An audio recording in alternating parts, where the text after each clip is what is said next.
یہ بسم اللہ الرحمن الرحیم اگلا حصہ جو ہے اس سبق کا، اس پیچھے ہم پڑھ چکے ہیں کہ کس طرح سے استاد کے احترام پر زور دیا گیا. ہر کسی نے استاد کے احترام پر زور دیا ہے. بڑے بڑے فلاسفر جو گزرے ہیں، ٹھیک ہے، اس میں انہوں نے کچھ کا نام بھی دیا ہے: افلاطون، ارسطو، ابو علی سینا، اقبال، غالب شیکسپیئر، رابندرناتھ ٹیگور، امام بخاری اور مولانا رومی وغیرہ. اب انہوں نے یہاں پر آگے یہ دے رہے ہیں ریفرنس کے طور پر 2 واقعے انہوں نے لائے. کون سے واقعے؟ 2 واقعے. اب وہ واقعے ہم دیکھتے ہیں کہ وہ واقعات کیا ہے. چلے دیکھیے. پہلا واقعہ روایت ہے، یعنی ایک روایت کیا جا رہا ہے، بتایا جاتا ہے، تاریخ کا ایک واقعہ ہے کہ نوشیروان ایک بادشاہ گزرا ہے.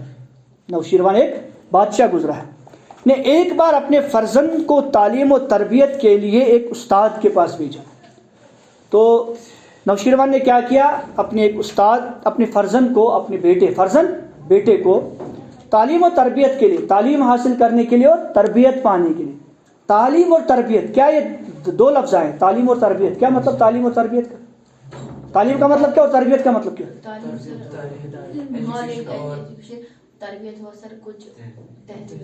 ہاں دیکھیے، اصل میں تعلیم کے ساتھ ساتھ تربیت ہوتی ہے. ایک استاد کا کام ہے کہ ایک بچے کو تعلیم دینے کے ساتھ ساتھ اس کی تربیت بھی کرے. تربیت کا مطلب ہوتا ہے اس کو صحیح اور غلط کی پہچان کرائے.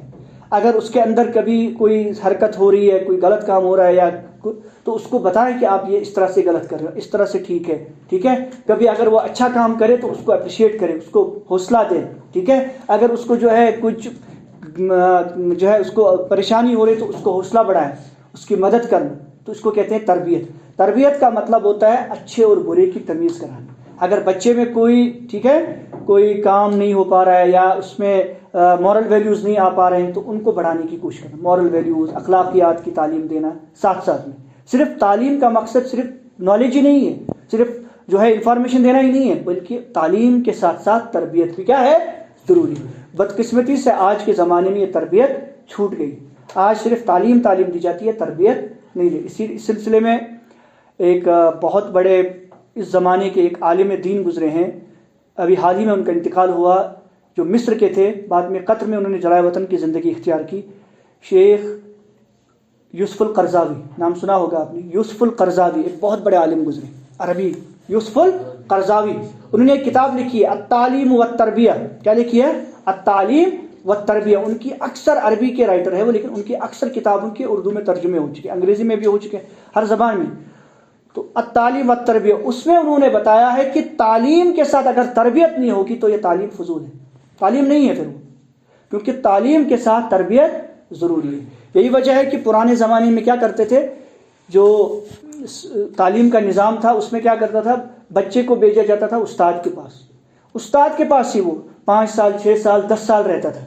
اس سے کیا ہوتا تھا کہ ایک بچہ پورا ایک ماحول میں رہتا تھا، 24 گھنٹے کے ماحول میں ایک استاد کے پاس رہتا تھا، اور اس طرح سے اس کو وہ کیا دیتا تھا، پوری طرح سے اس کی تربیت کرتا تھا. جس طرح مشینوں سے یا فیکٹریوں سے نہیں نکلتے پروڈکٹ، ان کو کبھی ایسے مارا جاتا ہے، کبھی ٹھیک کیا جاتا ہے. آپ نے دیکھا ہوگا جو بنائے جا پروڈکٹس بناتے ہیں نا، کبھی ان کو آپ اس کو تو یہ اس کو برتن بناتے ہوئے دیکھا ہے، کمار کو برتن نا جو مٹی کا بناتا ہے، آپ نے دیکھا کبھی ایسے کرتا ہے، کبھی ایسے کرتا ہے، کبھی ایسے سے مارتا ہے، اس کو برتن بناتا ہے. اسی طرح استاد ایک طالب علم کو بناتا ہے، اپنے طلبہ کو بناتا ہے. کبھی جو ہے ان کو کبھی جو ہے ڈانٹتا بھی ہے، کبھی مارتا بھی ہے، لیکن کبھی پیار بھی کرتا ہے. یہ استاد، کیونکہ اصل میں کیا ہوتی ہے، یہ تربیت ہوتی ہے. کیا ہوتی ہے؟ تربیت ہوتی ہے. بہرحال تو اپنے فرزند کو تعلیم و تربیت کے لیے ایک استاد کے پاس بھیجا. مدت گزرنے کے بعد، بہت عرصہ گزرنے کے بعد، نوشیروان کو خیال آیا کہ جا کر دیکھیں کہ تعلیم و تربیت پانے کی کیا حالت ہے. تو جا کے میں دیکھوں کہ تعلیم و تربیت بھی ہو رہی کہ نہیں ہو رہی، وہ میرا بچہ پڑھ بھی رہا وہاں کہ نہیں، تعلیم ہو رہی ہے، اس کی تربیت بھی ہو رہی کہ نہیں ہو رہی، کیا آج کہاں تک پہنچا ہے. جب وہاں پہنچے تو دیکھا کہ استاد نماز کے لیے وضو کر رہے ہیں.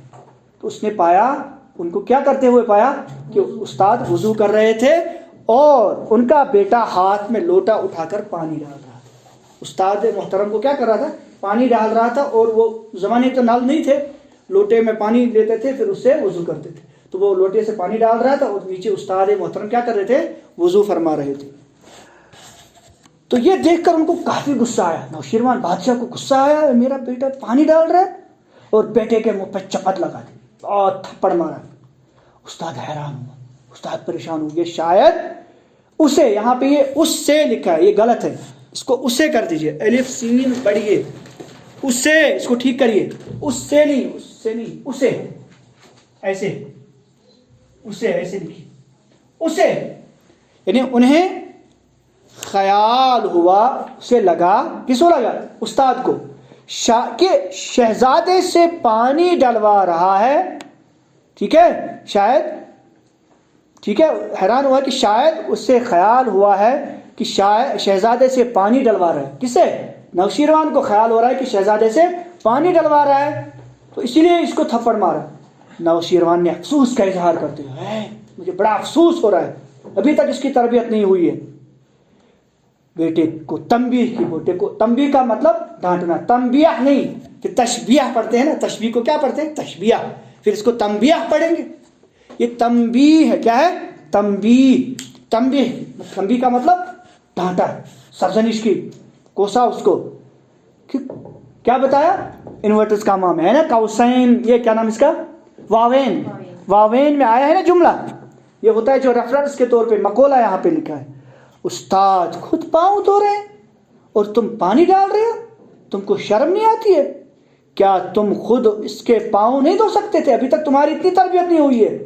یہ بادشاہ کہہ رہا ہے اپنے بیٹے کو کہ تمہیں پانی کے ساتھ ساتھ پیر بھی خود ہی دھونا تھا استاد کا، ٹھیک ہے؟ یہ تو ہوا ایک۔ اگلا دوسرا واقعہ سنیے، دوسری ایک روایت ہے، ایک اور واقعہ ہے بیان کر رہے ہیں کہ ایک دفعہ سکندر اعظم دنیا کی بہت سی فتوحات حاصل کر کے وطن واپس پہنچا۔ سکندر اعظم، الیگزینڈر، گریٹ الیگزینڈر، اس نے پوری دنیا فتح کر لی، تو وطن کر کے واپس پہنچا کہاں؟ روم، جو آج کل روم کو آج کل کیا کہتے ہیں؟ آج کل وہاں پہ کون سا ملک ہے؟ روم پہ، جو نا روم تھا پرانے زمانے میں، روم تو نہیں ہے نا آج، اٹلی، کیا ہے وہ آج کا نیا نام اس کا کیا ہے؟ اٹلی۔ روم کا کیا نیا نام ہے؟ اٹلی۔ وہ تو روم تو بہت بڑا تھا، جیسے ہندوستان تھا نا بہت بڑا، بہت سارے ملک، اسی طرح روم بھی تھا، لیکن اب وہ سکڑ کے کہاں پہ آ گیا؟ جو اصل روم تھا وہ ہے اٹلی۔ ابھی کون؟ اٹلی۔ وہ اٹلی کا یہ کیپٹل روم ہے۔ میں کہہ رہا ہوں وہ ملک بہت بڑا تھا، اب اسی کا نام اب روم کے نام سے ملک نہیں ہے، اب کس کے نام سے؟ اٹلی کے نام سے ملک، ٹھیک ہے؟ آگے دیکھیے، اب تو کہتے ہیں کہ وطن واپس پہنچا تو سب سے پہلے اپنے استاد ارسطو سے ملنے کا ارادہ کیا، ٹھیک ہے؟ اس غرض سے وہ اپنے استاد کے ہاں گیا۔ کس کے پاس گیا؟ اپنے استاد کے پاس گیا سب سے پہلے واپس آنے کے بعد۔ جب وہ مکان میں داخل ہوا تو ارسطو یعنی ارسطوٹل صحن میں بیٹھا، مزے سے دھوپ تاپ رہا تھا، ٹھیک ہے؟ مزے سے دھوپ لے رہا تھا، ٹھیک ہے؟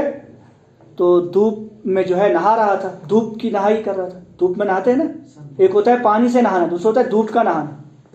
دھوپ کا نہانا نہیں لیتے، پانی سے نہانا دوسرا ہوتا ہے دھوپ میں نہانا، تو وہی دھوپ میں نہا رہا تھا، دھوپ کی لے رہا تھا۔ سکندر اعظم اس کے سامنے کھڑا ہو گیا اور بڑے فخریہ انداز میں بولا، مانگیے استاد محترم، کیا مانگتے ہو؟ میرے استاد بتائیے آپ کیا مانگتے ہیں؟ میں اب دنیا کی ہر چیز آپ کے قدموں میں لا کے رکھ دوں گا۔ الیگزینڈر کی بات ہے جس نے پوری دنیا فتح کی، لیکن واپس آیا تو سب سے پہلے کس کے پاس؟ اپنے استاد کے پاس سب سے پہلے، اور یہ کہا کہ میں آپ کے لیے سب کچھ پیش کر سکتا ہوں کیونکہ آپ میرے استاد ہیں۔ اب مانگیے آپ کیا مانگنا ہے، میں دنیا کی ہر کوئی چیز آپ کے لیے لا کر رکھ دوں گا، آپ کے قدموں میں ڈال سکتا ہوں، کیونکہ استاد کا مقام یہ ہے۔ اب یہاں پر کنکلوژن ہے، مضمون کا کیا ہے؟ خاتمہ، جس کو ہم کہتے ہیں آخر میں، ٹھیک ہے؟ اب دیکھیے کس طرح سے پورے مضمون کا خلاصہ بیان کر رہے ہیں۔ غرض یہ جب بھی آپ مضمون لکھیں گے تو اس کا اسی طرح سے کنکلوژن کرنا ہوتا ہے۔ پہلے تعارف ہوتا ہے، دوسرے حصے میں کیا ہوتا ہے؟ کچھ ریفرنسز ہوتی ہے، جیسے یہاں پہ انہوں نے پہلے تعارف کرایا، استاد کا احترام، پھر اس کے بعد 2 واقعے لائے انہوں نے، ہے نا؟ اب اس کے بعد یہ کنکلوژن، یہ ہو گیا خاتمہ۔ غرض استاد کا مقام نہایت بلند ہے، بہت بہت بہت سپیریئر ہے، بہت اونچا ہے. یہ پیغمبری کا پیش ہے، کیونکہ یہ کیا ہے؟ پیغمبر کا جس طرح ہم احترام کرتے ہیں نا، ہے نا، حضرت محمد صلی اللہ یا اس سے پہلے جو پیغمبر گزرے ہیں، آدم علیہ نبی نے، حضرت موسیٰ علیہ السلام، حضرت عیسیٰ علیہ السلام، سب کا کرتے ہیں نا، دل سے احترام کرتے ہیں. اسی طرح یہ جو استاد کا پیشہ ہے، یہ پیغمبروں کا پیش، کیونکہ ہر کوئی پیغمبر کیا بن کر آیا؟ معلم بن کر آیا، استاد بن کر آیا. کیونکہ ہر پیغمبر معلم یعنی استاد، علم سکھانے والا، معلم کہتے ہیں علم سکھانے والا، معلم علم سے نکلا ہے، علم دینے والا، معلم علم سکھانے والا یعنی تعلیم دینے والا رہا ہے. ہم سب کو چاہیے کہ ہم اپنے اساتذہ کے احترام اور عزت کا ہر وقت اور ہر آن خیال رکھے. اس لیے ہم کو چاہیے، ہمارے لیے نصیحت ہے کہ ہمیں ہر وقت اپنے اساتذہ کا، جنہوں نے بھی ہمیں شروع سے بچپن سے پڑھایا ہے، ان کا کیا کرے؟ احترام کرے اور ان کی عزت کرے اور ان کے ساتھ محبت کرے، ان کے ساتھ محبت سے پیش آئے. کیوں؟ اور ہر وقت اس کا خیال رہے کہ کبھی کسی وقت ان کی جو ہے نافرمانی نہ ہو، ان کے جو ہے عزت پہ آنچ نہ آنے دے. اور بھولے سے بھی یعنی کبھی اس کا جو ہے نا خیال بھی نہ آئے آپ لوگوں کو کہ کبھی کوئی گستاخی یا کبھی ان کے سامنے ہم زور سے بات کرے یا اونچے لہجے میں بات کرے، ان کی جناب میں نہ کرے. ان کے سامنے، ان کی جناب یعنی ان کے سامنے، ان کے سامنے، ان کے لیے، ان کے سامنے، ان کے پاس، ٹھیک ہے، کبھی کوئی اس طرح کی حرکت نہ کرے جس سے ان کی کیا ہو جائے؟ دل آزاری ہو جائے، ان کا دل ٹوٹے یا ان کے کوئی، ٹھیک ہے بیٹا.